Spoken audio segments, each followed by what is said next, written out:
मैं घुमाया करूंगी आपके सामने। ते नक्शे कदम है कि सितारे हैं कि फूल, तो चलता है तो रस्तों से दिए जलते हैं।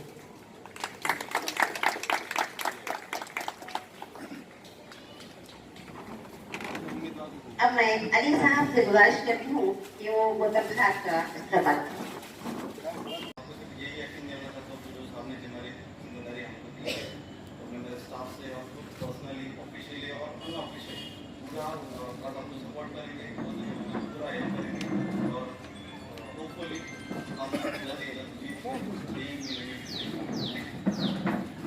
दिल से जो बात निकलती है सरकती है।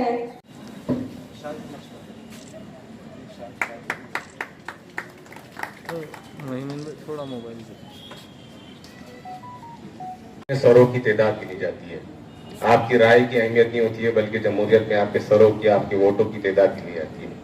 और हम उम्मीद करते हैं कि उन्हीं सरों की तादाद हम फिर से एक मर्तबा विधान परिषद में पहुंचाएंगे और कुणाल खरात साहब से मुसलमानों के, बुद्धिस्ट के और पिछड़े जाति के जितने भी लोग हैं उनके जो खुद की एजुकेशनल प्रॉब्लम्स है उसको सॉल्व करने की हम आपसे उम्मीद करते हैं और आपसे वादा करते हैं कि आपके साथ तन मन धन से मौजूद रहेंगे। शुक्रिया अदा करना। ग्रेजुएट कॉन्स्टिट्यूंसी के इलेक्शन के ताल्लुक से सब मेरे जमा हुए। अपने औरंगाबाद जिले के RMM के प्रेसिडेंट इम्तियाज जलील साहब, Maharashtra working president doctor Gruffudd Qadri साहब और मेरे सभी यहाँ पे आए हुए professors, teachers, non teaching staff, teaching staff, सबको मेरा अस्सलाम वालेकुम, जय भीम, जय भीम। मैं मेरा पूरा नाम आपको बोलता हूँ पहले, क्योंकि बहुत लोग अलग अलग नाम से बोल रहे हैं। क्योंकि मेरे पिताजी को आप पहचानते हैं, गौतम खरात जी को, उसी की वजह से आप गौतम खरात ही बोल रहे हैं जाते करके। तो मेरा नाम है डॉक्टर कुणाल खरात। मैं एक विद्यार्थी नेता हूँ। 10 साल से मैं विद्यार्थियों के लिए काम करता हूँ। बहुत से यहाँ पे बैठे हुए लोग मुझे पहचानते हैं, मेरे नाम को भी पहचानते हैं। बहुत से लोग मैं काम भी यहाँ पे आया हूँ। मैं जब से विद्यार्थी चळवळ में काम कर रहा हूँ, तब से एजुकेशन के लिए हमने काम किया है। हमने विद्यार्थियों के स्कॉलरशिप पे काम किया है, फेलोशिप पे काम किया है, हॉस्टल्स के लिए काम किया है। विद्यार्थियों के जो भी प्रॉब्लम्स होते हैं वो सॉल्व करने के लिए हमने काम किया है। मैं MIM पार्टी का विद्यार्थी विंग का महाराष्ट्र अध्यक्ष हूँ। जब से मेरे को ये पोस्ट साहब ने दी है, तब से मैं 1 साल से पूरे महाराष्ट्र घूम के उसका विंग बढ़ा रहा हूँ। आज मुझे अपने पार्टी की तरफ से बैरिस्टर असदुद्दीन साहब की तरफ से, इम्तियाज जलील साहब की तरफ से, डॉक्टर गफर कादरी साहब की तरफ से ये मुझे भरोसा आपने मुझ पर रखा है, मैं उसके लिए आपको सबको धन्यवाद करता हूँ। आज आप देखेंगे कि बहुत से कैंडिडेट्स आपको मालूम है जो आमदार रह चुके हैं, जो अभी आमदार के लिए खड़े हैं, वो भी आपको मालूम। आपको एक देखना है कि जिसने आप 2 बार आपने जिसको विधान परिषद में भेजा है, वो आमदार ने आपके लिए क्या किया। आज आप देखेंगे अभी मैं खुद 7 साल से PhD हूँ। मेरी PhD होकर 7 साल हो गए। उम्र के 26वें साल में मैंने PhD की। तो जब से मैं एजुकेशन ले रहा हूँ अभी तक मेरा बैकलॉग नहीं है, एक भी मेरा पेपर बाकी नहीं है। ऐसे मैं एजुकेशन लिया। 26 साल की उम्र में मैंने PhD किया और अभी तक मेरे को जॉब नहीं है। ये क्यों नहीं है जॉब? क्योंकि उसकी भर्ती नहीं हुई, क्योंकि स्कॉलरशिप ग्रांट्स नहीं है।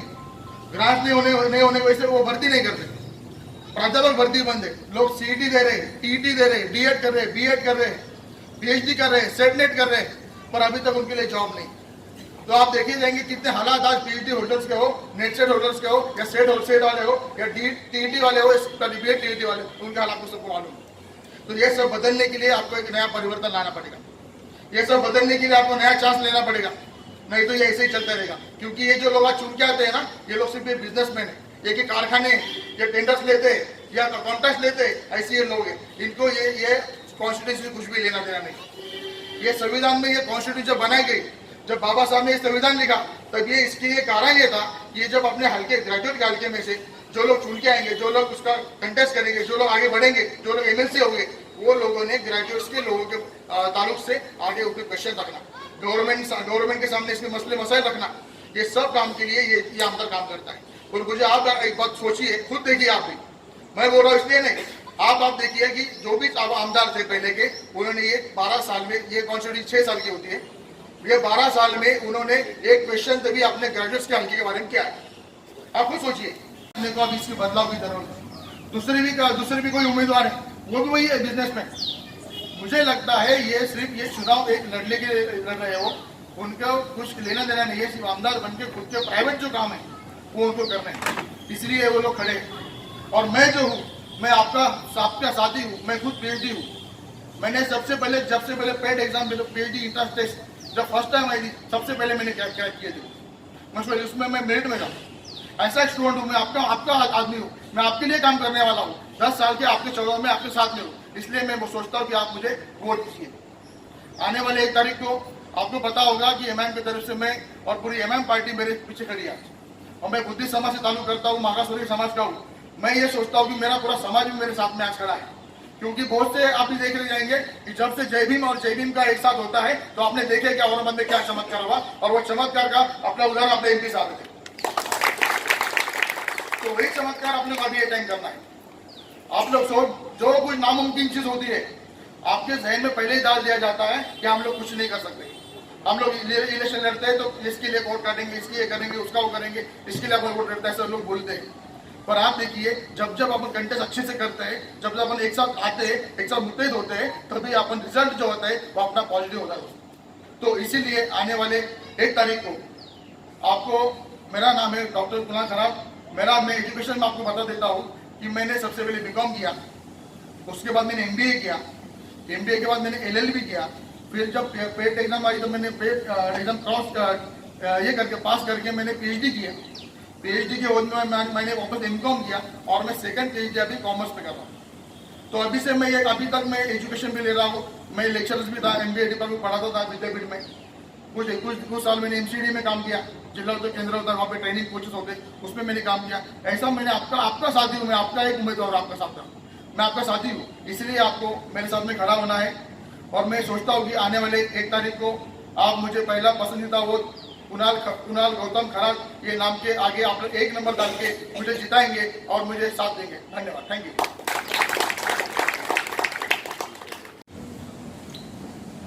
सबसे पहले तो मैं जनाब गफार खान साहब का शुक्रिया अदा करता हूं कि आज उन्होंने इतने कम टाइम के अंदर इतने सारे अपने कॉलेज के प्रिंसिपल्स, टीचर्स, स्टाफ को यहाँ पर इकट्ठा किया है। आप लोगों का भी तहे दिल से शुक्रिया अदा करता हूँ। यहाँ पर स्टेज पर कैंडिडेट डॉक्टर कुणाल खरात साहब, साथ ही साथ शारिक नक्शबंदी साहब, तमाम प्रिंसिपल्स, टीचर्स, मैं सिर्फ इतना कहने के लिए आया हूँ कि अगर ईमानदारी के साथ मेहनत की जाए तो कोई भी चीज़ नामुमकिन नहीं है।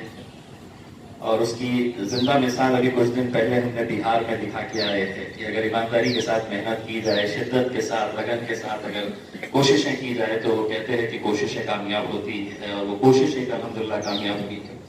ये जो ग्रेजुएट असेंबली इलेक्शन का हमने कैंडिडेट उतारने का जो फैसला लिया है, उसका मकसद यही है कि एजुकेशन अगर देखा जाए तो सबसे ज़्यादा प्रॉब्लम्स, इश्यूज जो है वो, चाहे वो एससी कम्युनिटी के हो, मुस्लिम्स के हो, बहुत सारे ऐसे इश्यूज होते हैं। बच्चे पढ़ना चाहते हैं लेकिन बहुत सारी फैसिलिटीज अवेलेबल नहीं होती है। ग्रेजुएट का जो एमएलए होता है पदवीधर का, उसका काम यही होता है कि किस तरह से एजुकेशन के फील्ड के अंदर स्टूडेंट्स के मुद्दे, जो ग्रेजुएट्स है, जो पास आउट हुए हैं, उन लोगों के लिए किस तरह के स्कीम्स लाई जाए, उनके बेनिफिट के लिए और क्या क्या किया जाए, स्कॉलरशिप्स के लिए क्या क्या किया जाए, कॉलेजेस के अंदर क्या किया जाए, अगर कोई पीएचडी कर लेता है तो उनको नौकरियों के लिए क्या किया जाए।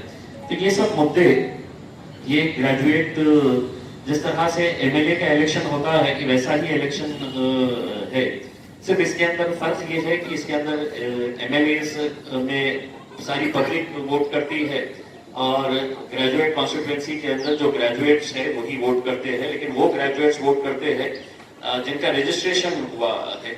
अब हम जब उतरे थे मैदान के अंदर तो हमको पता था कि इतने सारे बच्चे यहाँ से मराठवाड़ा, डॉक्टर बाबा साहेब अम्बेडकर मराठवाड़ा विश्वविद्यालय से पास आउट हुए हैं, लेकिन ईमानदारी के साथ अगर देखा जाए तो अगर यहाँ पर भी जितने सारे टीचर्स, प्रिंसिपल्स लोग बैठे हैं, अगर सही मानों में हम पूछेंगे कि आपका रजिस्ट्रेशन हुआ है क्या, तो पता चलेगा कि आपका भी रजिस्ट्रेशन नहीं हुआ है। ग्रेजुएट तो हुए हैं, और ये सिर्फ आपके बारे में ही नहीं कह रहा हूँ, मैं मेरे खुद के बारे में कह रहा हूँ कि मेरा जब रजिस्ट्रेशन का मामला आया था कि जब रजिस्ट्रेशन ड्राइव हमने शुरू किए थे तो शुरुआत इस बात से हुई थी कि वो सर्टिफिकेट कहाँ रखा हुआ है वो ढूंढते बैठो।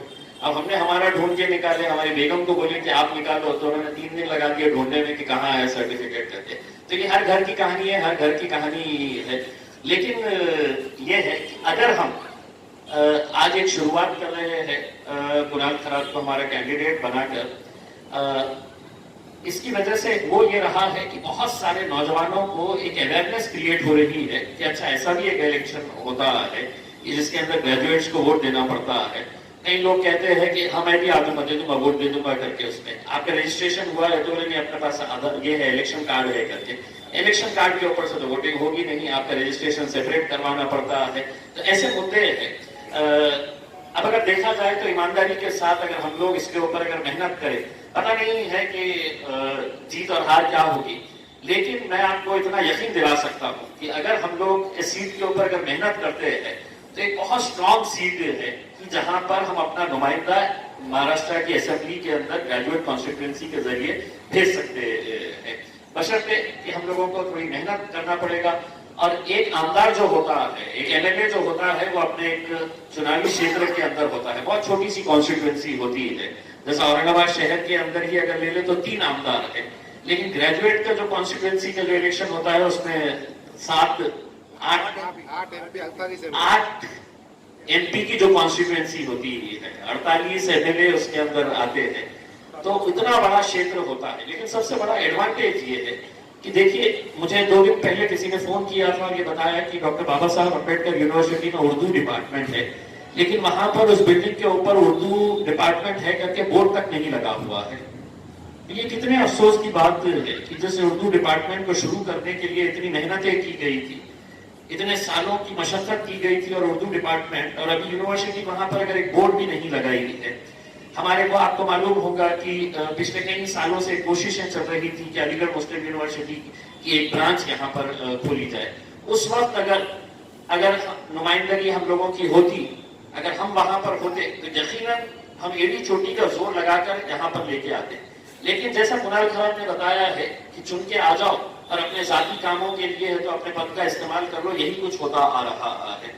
अब सवाल यही है कि हम लोग अगर थोड़े दिन अगर अपने लेवल के ऊपर अगर मेहनत करते हैं, जो लिस्ट है उस लिस्ट के हिसाब से, मैं बहुत बड़ा दावा नहीं कर रहा हूं कि मैं बहुत सारे वोटों के अंदर तब्दीली कर दूंगा, लेकिन अगर वो लिस्ट देखकर मैं अगर ये बता दूं कि ये 25 वोट ये 50 वोट मेरे हैं, तो मैं कम से कम 50 वोटों के ऊपर मेहनत करूं और ये ख्याल करूं कि मैं 50 वोटों को वोटिंग के दिन पहुंचाने का, उनका वोट करवाने की जिम्मेदारी मैं लेता हूं। तो मैं अगर 50 का ले सकता हूं तो डॉक्टर साहब इतने सारे एजुकेशन इंस्टीट्यूशन चलाते हैं, 500 का तो डॉक्टर साहब वैसे ही ले लेंगे, और आप लोग इतने सारे साथ में जुड़े हुए हैं। तो देखिए, मैं आप लोगों को ये कहना चाहता हूं कि ये नामुमकिन बात नहीं है, ये मुमकिन है, बशर्ते और इसलिए मैं पूरे यकीन के साथ इसलिए कहता हूं कि मैं खुद एक उसकी जिंदा मिसाल हूं कि जब लोग कहते थे कि नहीं एमपी नामुमकिन बात है, तो अल्हम्दुलिल्लाह आप लोगों की दुआएं मेहनतों की वजह से हमने एमपी भी मुमकिन करके दिखाया है, आप लोगों ने मुमकिन करके दिखाया है। तो यहाँ पे हम एक शुरुआत कर रहे हैं, इसके अंदर कभी भी हम लोगों का जहन ही नहीं गया है, हम लोगों की सोच ही नहीं गई है। हम लोगों ने कभी इस बारे में सोचा नहीं है कि हमारा भी एक एमएलए है तो हम इसके जरिए भेज सकते हैं। ग्रेजुएट कॉन्स्टिट्यूएंसी होती है, टीचर्स कॉन्स्टिट्यूएंसी होती है, टीचर्स कॉन्स्टिट्यूएंसी के अंदर कभी हम लोगों ने इस तरह से हमने सोचा है कि हमारा भी अपना हो सकता है। इतने सारे हमारे कॉलेजेस के अंदर आप देखेंगे टीचर्स है जिनका अगर सही तरीके से रजिस्ट्रेशन अगर हम करते हैं तो हम कुणाल खरात साहब के साथ सौदा कर सकते हैं कि टीचर्स कॉन्स्टिट्यूएंसी हमारी रहेगी, ग्रेजुएट आपकी रहेगी करके उसमें मिल बांट के अगर हम करेंगे, अगर हम पूरी ताकत के साथ उतरेंगे मैदान के अंदर, तो यकीन मानिए कि मतलब ये भी नामुमकिन बात नहीं है। 1 तारीख के दिन इलेक्शन है, 1 दिन 2 दिन पहले उसका प्रचार खत्म हो जाएगा। अपने अपने लेवल के ऊपर अगर आप लोग ये देखें कि आपके कॉलेज से, आपके इंस्टीट्यूशन से अगर कोई ग्रेजुएट्स पास आउट हुए हैं, उनका रजिस्ट्रेशन है, तो इतना ख्याल करके देखिए, अगर पर्सनली अगर किसी प्रिंसिपल का, किसी टीचर का एक मैसेज अपने स्टूडेंट को जाता है कि भाई आपका रजिस्ट्रेशन है, आपको जाकर है तो वोट करना है, तो कितना बड़ा असर उस स्टूडेंट के ऊपर पड़ेगा कि मेरे टीचर ने, मेरे प्रिंसिपल ने मुझे फोन करके ये किया है। तो कहते हैं ना कि खतरे खतरे से दरिया बनती है। अगर हम सब लोगों ने मिलकर अगर इन खतरों को अगर जमा करें तो यकीनन एक तारीख के दिन एक अच्छी खासी दरिया हम बना सकते हैं। जीत और हार का उस वक्त भी हम यही कहते थे कि जीत और हार का फैसला हम उधर छोड़ते हैं करके, हमारा काम मेहनत करने का है, हम मेहनत कर रहे हैं। कुरान खराज साहब को भी हम यही कहना चाह रहे हैं कि हम तो आएंगे वहां पर तकरीरें करेंगे और चले जाएंगे। दूल्हा इनको बनाया गया है और दूल्हे को बहुत एक्टिव रहना पड़ेगा कि नांदेड़, बीड़, उस्मानाबाद और हर जगह अगर बोलेंगे कि नहीं इम्तियाज जलील ही चलना करके, तो इम्तियाज जलील पे हैदराबाद भी जाने का है अभी। तो आप भी उतने ही एक्टिव रहिएगा। और मुझे ऐसा लगता है कि जो यहाँ पर इतने सारे प्रिंसिपल्स, टीचर्स ये वो मौजूद है, उन लोगों की अपनी ताकत, अपनी स्ट्रेंथ को देखते हुए एक बहुत बड़ा गठा यहाँ पे हम लोग, मेरे हिसाब से आज डॉक्टर गफ्फार साहब की मौजूदगी के अंदर हम लोगों ने यहाँ पर इकट्ठा किए हैं। तो इसके लिए मैं बहुत बहुत तहे दिल से आप लोगों का शुक्रिया अदा करता हूँ। और इंशाल्लाह आप लोगों के दुआओं में आप हमें याद रखेंगे। हमेशा आप लोगों का साथ रहा है, वो साथ आगे भी रहेगा, यही हम कामना करते हैं। बहुत बहुत शुक्रिया।